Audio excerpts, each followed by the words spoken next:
Let's finish it all off with the granddaddy of them all, 6A Division I, the largest classification in the state of Texas. And here are our picks for 6A Division I. It's actually less interesting than like you might think. And I think part of it is because there's some clear favorites. Region 1, there's 4 brave souls who like North Crowley. Ray Gates. And that is Mallory Harley, Ishmael Johnson, Ashley Pickle, and Matt Stepp. You guys are on the Panthers bandwagon with North Crowley. Yeah. I really like this team. This is another one where I thought that they were a year early last year. I mean, Ray Gates has been here for 2 years. He's gone 2 undefeated regular seasons. I went back and forth between Prosper Yeah, I did too. and North Crowley, and I could not make up my mind. I finally decided to go with North Crowley, but I think that is as much of a coin flip game as any of these ones that we would talk about. And what really stinks is that would be a regional semifinal matchup.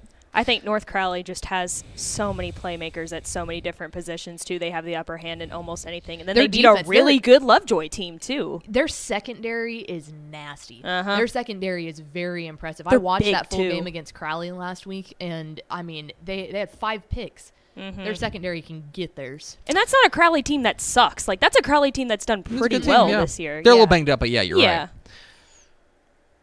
Prosper, my pick in Region 1, has been in the regional final in each of the last 4 seasons. They beat North Crowley by 14 last year. I'm just going with history. I'm just not overthinking it. I'm just going with history. I like Prosper to make it back to a state semifinal. Region 2. Duncanville. Are we familiar? The reigning state champs get the unanimous nod in 6A Division I Region 2. And I'd love to say something snarky and say, oh, no, actually, this is the team that's going to stop them. The people that would come the closest is the Woodlands. The Woodlands is a team that's interesting, but I think they're going to Yes. body them. Now, Spring Westfield's interesting. It's a team that gave them a run last year. Can they do it again? They match up well stylistically. Yes. That's where the downfall of the Woodlands would be. Yes. Duncanville knows how to defend a team that has a really good quarterback. Duncanville just like they run through you, and so I think Duncanville is going to use that win or that loss to DeSoto to fuel them forward. Klein Cane Bridgeland is a really good. I was by just about to district say matchup. that. Klein Cane I Bridgeland is like awesome. that. That's a good by district. Yeah. Klein Cane and Bridgeland is a lot of fun. Then there's Region 3. Now, Region 3 gets more interesting because Katie's there. Katie's there. Because Yeah. Katie moves in. And so as a result, you've got Cy-Fair, you've got Katie, you've got North Shore, you've got Deer Park, who's a 9-1 team that's playing North Shore in the first round. Do not sleep on that. You got Fort Bend Ridge Point, you've got Atascocita, you've got Pearland, you've got Dickinson, which is a gauntlet. banging first round matchup. Shadow Creek, Katie Tompkins. but it's North Shore. Yes. Unanimously, all of us think North Shore is the favorite to make it back to at least to a state semifinal. Because their toughest test is going to be Katie in the regional semis. In the regional semifinals. They could go Katie in the regional semifinals and then Probably Atascocita. probably a rematch with Atascocita, but they beat Atascocita by 28-6. And Atascocita beat Katie this year. Yeah. So I think North Shore with DJ Bailey, not DJ Bailey, Caleb Bailey. Caleb Bailey. And just the playmakers they've got, I think they're the favorite there. And then there's Region 4, and all y'all are taking the team that Yeah, made I'm kind of shocked with.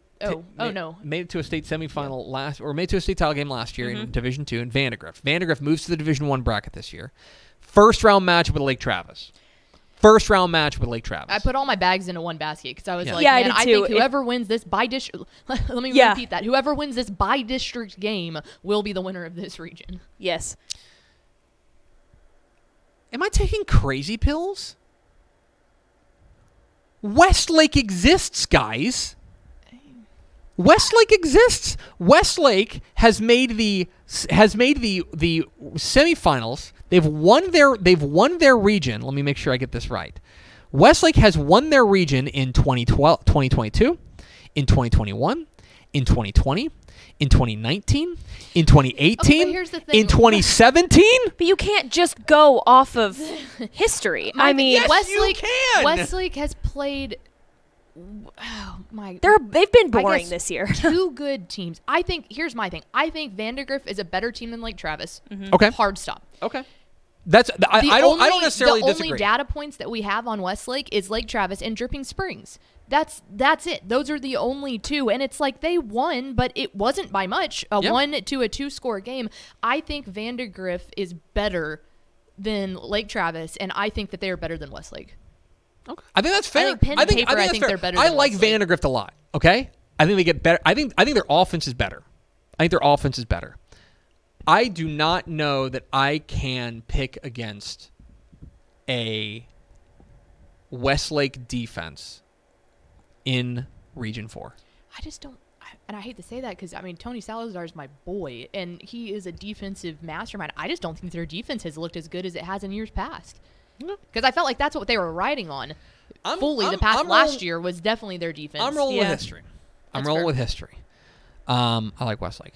I think are we all, let me ask you a question because we didn't have to disclose this. Are we all picking in North Shore Duncanville Part 5? Yes. All of us? I am too? Yes. Okay. All of us here are taking North Shore. Ish is taking Duncanville. I don't know how good I feel about that. I worry that for Duncanville, DeSoto exposed something, and the North Shore offense has looked stupid. Well, and North Shore's resume, too, is just absolutely unbelievable. Yeah. And they've handled it spectacularly. Yeah. But I think with those two, it really is like when they line it up, like I'm not saying you throw out the record books, but like they are so evenly matched. They're so they're so similarly put together as a program of what they want to do.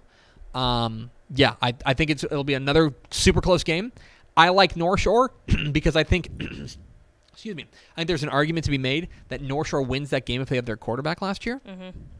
Right? North Shore has done nothing this season to make me even like stop and hesitate. Yeah. That, oh my God, the machines online, they have done nothing to make me stop and hesitate. Duncanville on the other side has made me stop and hesitate. And I think that when it comes down to like literally one game in the season between two teams of that elite like echelon, the one hesitation of doubt is going to make me side the other way. Yeah, right. There you have it. Our predictions for the 2023 Texas High School Football Playoffs in a crisp 102 minutes. Hey, thanks for watching this clip here on YouTube. If you like this kind of stuff and you want more of it, make sure you subscribe to our YouTube channel. And remember, you can watch us live every weekday at noon at TexasFootball.com, Facebook, Twitch, or here on YouTube. And if you want more of the best coverage of football in the state of Texas, check out TexasFootball.com and become a Dave Campbell's Texas Football Insider at TexasFootball.com/subscribe.